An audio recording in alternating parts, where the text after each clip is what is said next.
Hey everyone, this is Zan, playing Lady Agartha in a multiplayer Dominions 5 game. This is turn 20 of Invite Only, and once more I confirm streamer luck as I continue to find sites to a time. Pretty darn good. Granted, this is a wide mage with pretty good paths. Anyways, so for turn 20, we actually ended up moving into Osandius. I didn't think I would fight a big TNG army here, and it looks like I was correct. It's just PD and some retreating commanders. The infantry are taken care of easily, and the archers are able to take out their backline. And if you notice, I'm consistently able to take out the backline just because I'm leaving the crossbowmen on either fire cavalry, which they tend to have a mounted commander as their province defense, or just hold and fire. I'm not telling them hold and fire closest. I'm letting them choose the best target, which may or may not be a either lower health or lower armored commander. Anyways, at this point, part of what encouraged my move to Osandias and why it wasn't in the last save is I talked to Utgard and Pangaea about divvying up the spoils, and essentially they said I could take TNG's capital, Light Hills, and the Dragon Ridge. So that's pretty cool, and I really want to take TNG early because obviously it's going to be a very productive province in terms of the gold that it's going to return. I also signed a non-aggression pact with both Pan and Utgard because I think they were going to go to war over the way the spoils have gone.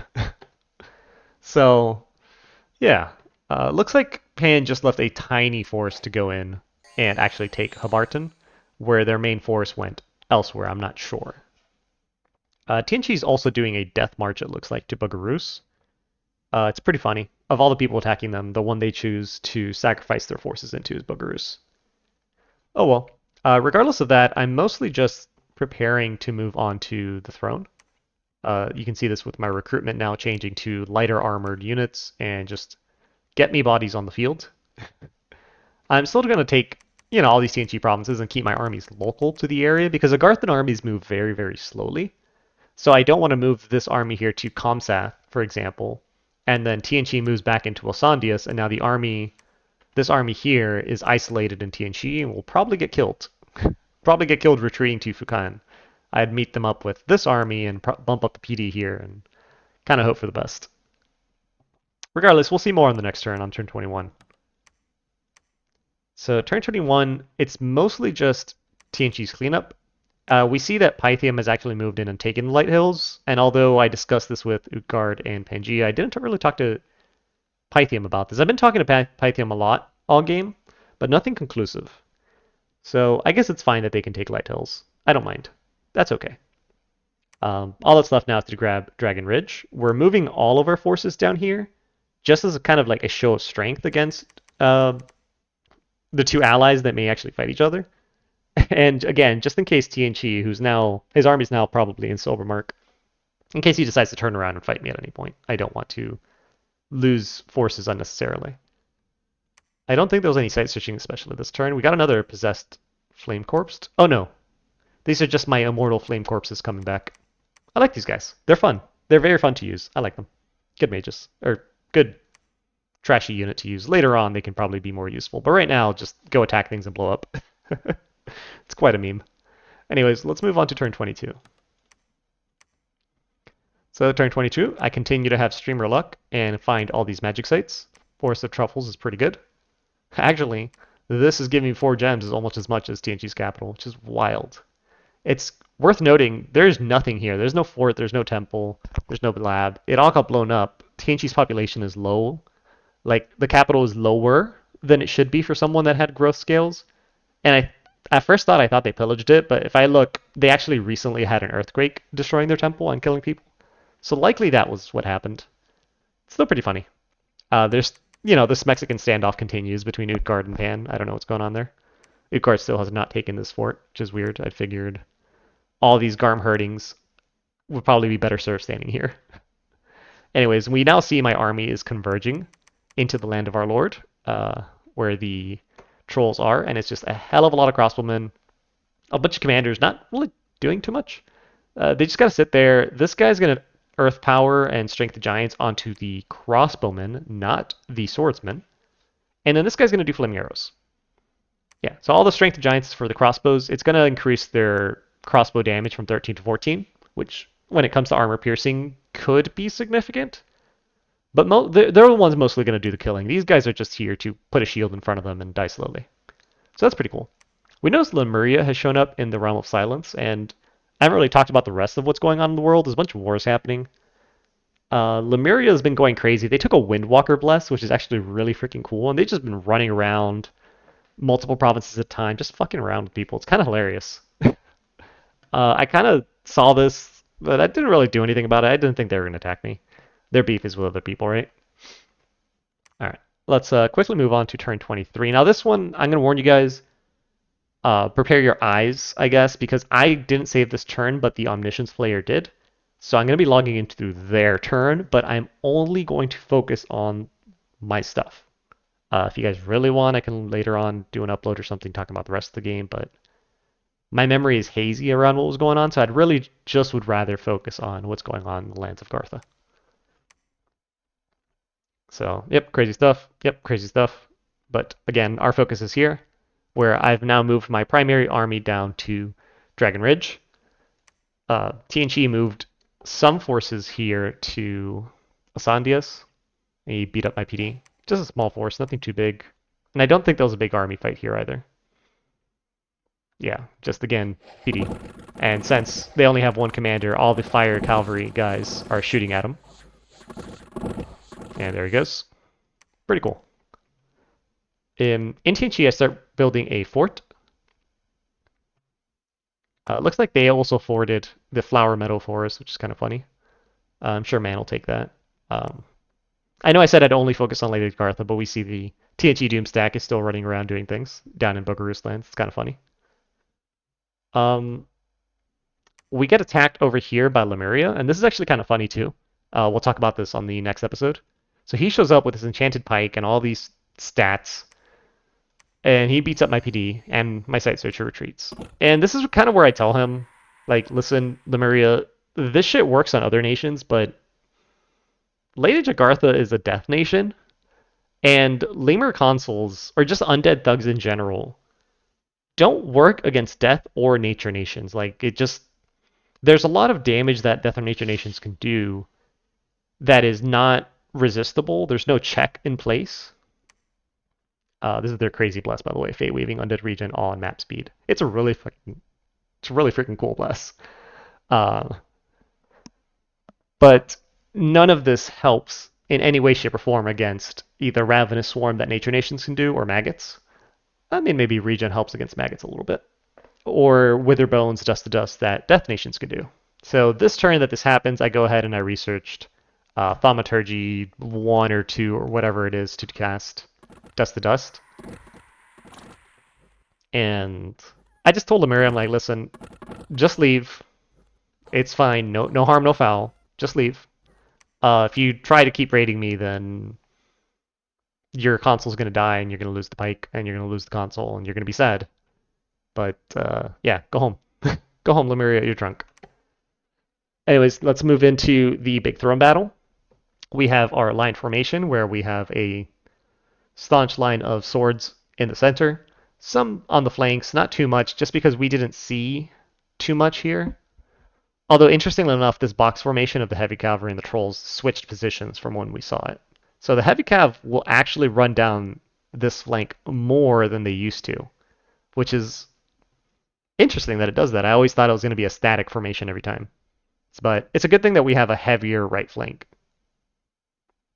to protect against it. And we have our mercenaries in the center. I think their payroll's almost out, so I figured they'd do a good job. It's unfortunate that our first volley goes off before anything really happens. We see him casting Wooden Warriors. That's really cool, but it's not going to do... It's not going to be good for the trolls. Anyways, so the first volley kind of happens before the Flaming Arrow enchantment comes up, which is unfortunate, but that's okay. We look here, the Strength of Giants. Yeah, it bumped them up to 14 damage per bow, and now they've got Flaming Arrows, which against these trolls is actually going to do 13 armor-piercing fire damage because they're weak against fire. Go figure that most of the volleys go to the heavy infantry, though, instead of the trolls. It's nonsense, but it's still good against them. Like, these guys have the chain hauberks and the shields.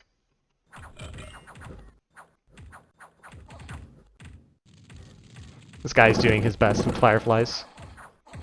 Yikes.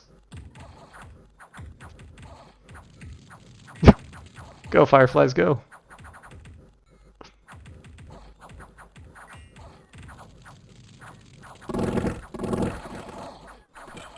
Yikes. Those crossbows are just devastating. So I'll strength the giants on these guys. Brings them up to 20 attack, which is okay, I guess. Yeah. A lot of friendly fire, but these guys... This is about as good as you can hope to get against crossbow. A full-on kite shield, full plate armor. You know.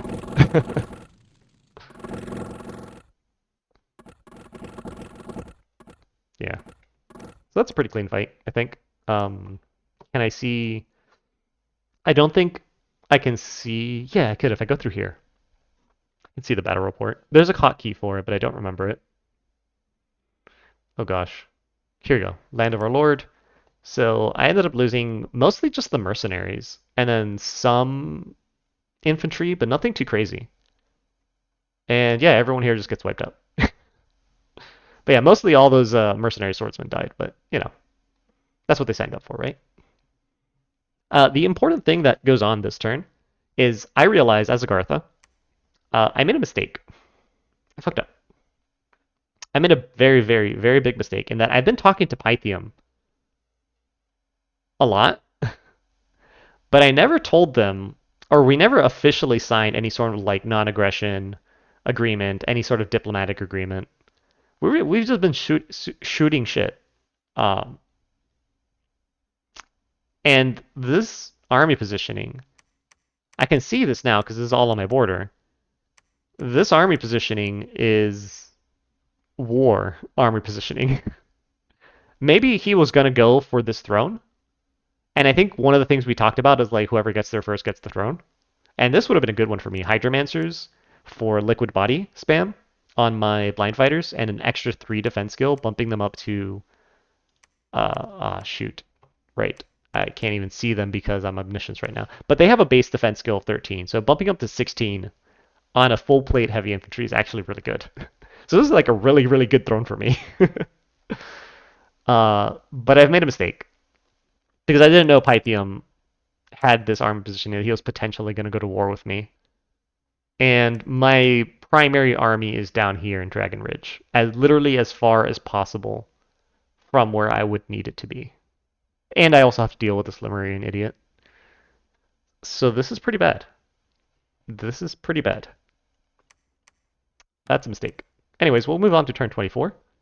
And we see, oh, this is a tiny battle. You see, so Pan and Utgard are now at war.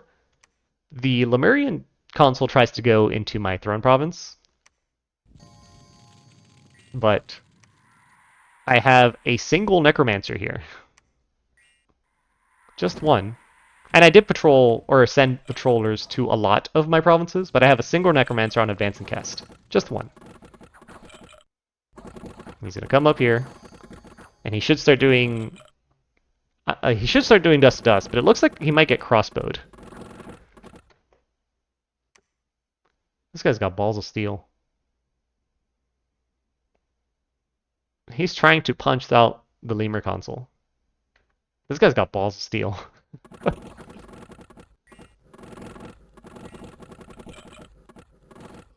Oh yeah, it looks like we didn't even need to dust the dust this guy. He just dies to the crossbows. Agarthan crossbows are really freaking good, guys. If you hadn't noticed. Well, Lemur Consul's dead. He was warned. I get attacked at red mines, but this time the PD is big enough to take out that small force. We see some minor other battles, but nothing crazy. I think we get attacked here by the cavemen. Yeah, he was recruiting cavemen for some reason. I don't know if he expected this to... I don't know why these guys are going to melee. What the hell's wrong with this turn?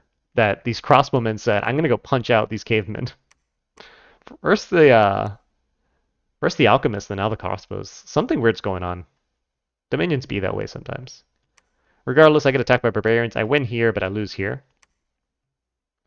And you see, well, I can't see the fort at Solian that had the big army anymore because I lost Zimria.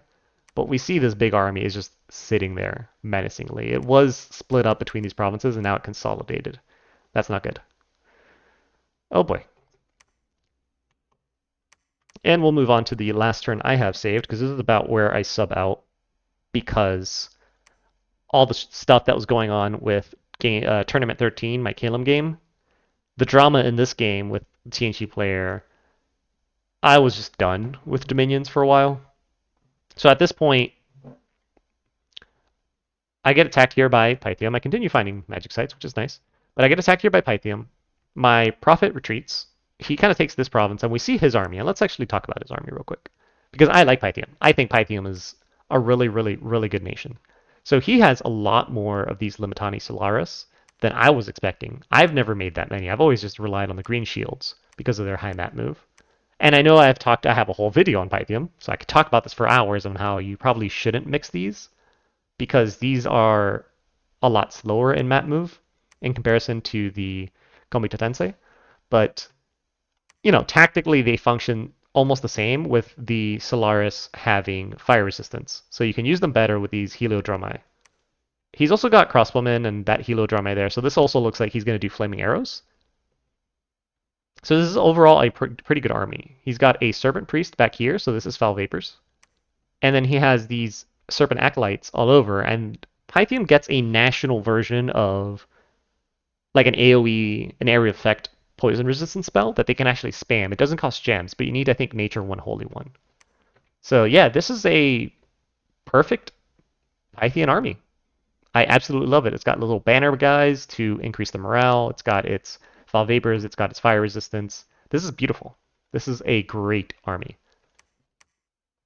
This is a very good army. It took some losses, but nothing too crazy. It's just PD. We get attacked in Fukan. I don't know what this was. Oh, just the tiny raiding force. Swarm and horde of skeletons, but they all just get shot by archers. They cast magic and I cast crossbow. So that's pretty good. We get attacked in Pavonia? No, we go to Pavonia and kind of just reclaim it from these Lemurian idiots. That's an interesting battle. Let's see what happened here in Agarthan. We have a bunch of angry Garm herdings.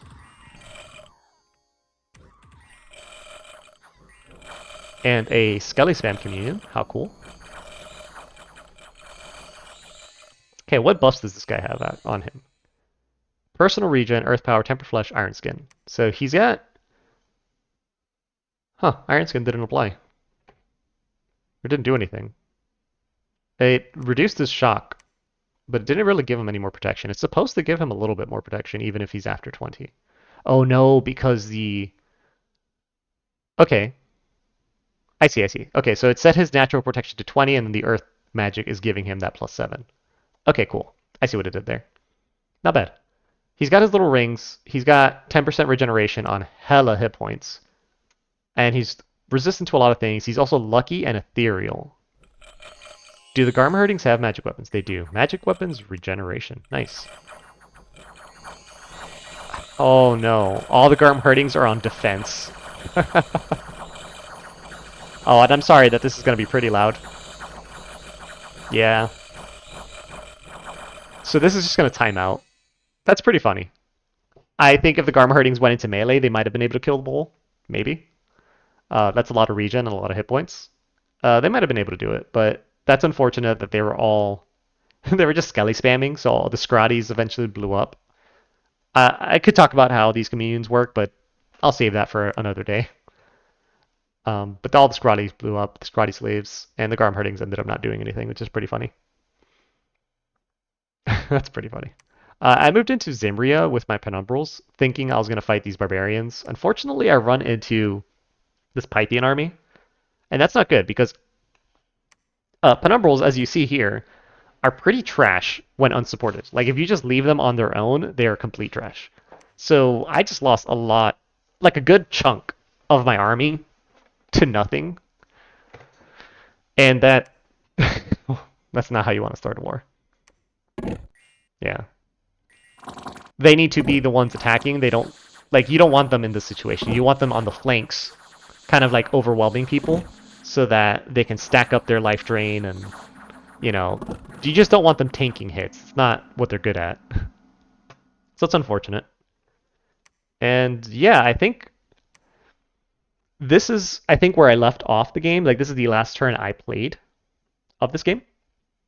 Just because due to tournament 13 really bearing down on me, all the toxicity there, I quit out of all my games at once. Again, it was the Calum game, it was this game, and it was the Flegger game that I haven't shown yet. And I did it mostly because I felt that the point I was at in each of those games could be better managed by a fresh minded player. If I were to have stayed at the helm, I would be driving all three of the nations to the ground just because I was very disillusioned with the Dominions community at the time, and I really didn't want to play the game at the time. I was very unhappy. If I had stayed in the Calum game, I might have done, I think, what one of my viewers suggested, which was just either tell Pangea, hey, we're just going to work together to end the world for everyone else. Like, count me on your team. I am your vassal. Let's work together to take out Midgard and Atlantis. I will say that you win the game. I don't like doing that. Alternatively, I could have just said, you know what, Pangea, I am evacuating all of my armies, all of my mages from my lands. Take them as you wish. They are all going to go straight into Midgard because he's an asshole. And I'm just going to raid and attack Midgard until he dies or you win. Excellent. I could have done that. I didn't want to. I thought where I left Calum was definitely in a position where a fresh-minded or properly minded player could succeed. And this is the same thing. This is the start of the war, and I'm starting it a little bit on the back foot, which is unfortunate. But I think a fresh-minded player could definitely win against these Pythian armies. They have to navigate around foul vapors, which is going to be difficult. We have it in our bless for the blind fighters, but we haven't been producing too many of them. Three are a handful per fort. I think here I never even built a temple down in Shem. Or I did build a temple and then an earthquake blew it up, so I need to send one of these guys back into it to build the temple again. So the blind fighters can kind of deal with poison stuff, but the rest of the army, like all the crossbowmen, can't. And that's really unfortunate.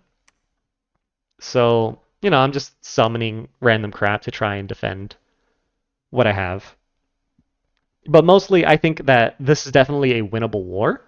I don't know how big Pythium is. I mean, I do because I can look at the omniscience file, but Zan, at the time of this game actually playing, I didn't know how big Pythium was. I knew I was a decent size. I have decent research. There's definitely things I could do. But I chose to sub out just all the toxicity, and I'd rather these very, very playable and winnable positions be piloted by someone who actually wants to play and actually wants to win. Because at this point, I just really didn't feel it. And it's unfortunate that this game had to suffer because of what was going on in another game. That's on me. Sorry, guys. It'd be that way sometimes. But yeah, so this is where I left off the Agartha game of my experiences with Lady Agartha. I think what little I did gave me a good view, or at least confirmed a lot of my theories on how Agartha should be played. The only issue, and it is a pretty big issue, is since I didn't make it to the late game, or even most of the mid game, I didn't get to test the theory on some of the ways that the nation actually transitions later, because there's multiple, and I don't think you should do all of them. I don't think you should focus on all of the different late age strategies this nation can do. I think you have to pick one or two and do that. But that's going to be for my later video, where I talk about the national overview and tutorial on late age Gartha. So this is the last upload of the turns. There are two battles that the person that subbed in for me did that I thought were really, really good. So I'm going to record those and post those. And yeah, I think that's it. I think that's it for the Lady Agartha series. As I said, it was a quick one. You guys all voted for this. And the next one that will go up is actually going to be a casting game where I am the Omniscience watching 12 really good players fight over that Mountain Pass map that Lucid made. And I know my first attempts at looking at the map, I got a little bit dizzy because it was a little hard to navigate for my eyes at the time. I got a little overwhelmed. So bear with me if maybe the first few episodes I'm a little all over the place, and hopefully as I record more and more, I get better at what I'm actually doing. So with that, I hope you guys enjoyed the series. I hope you guys have enjoyed my input and my take on Lady Jagartha. And if there's any questions, concerns, or even points you want to bring up where you disagree with me, or you say, hey, by the way, you missed this really cool thing that they could do, please add those in the comments. Let me know. If I haven't recorded my overview video yet, I'll definitely include your guys' input in there. So, yeah, hope you liked it. See you guys next time.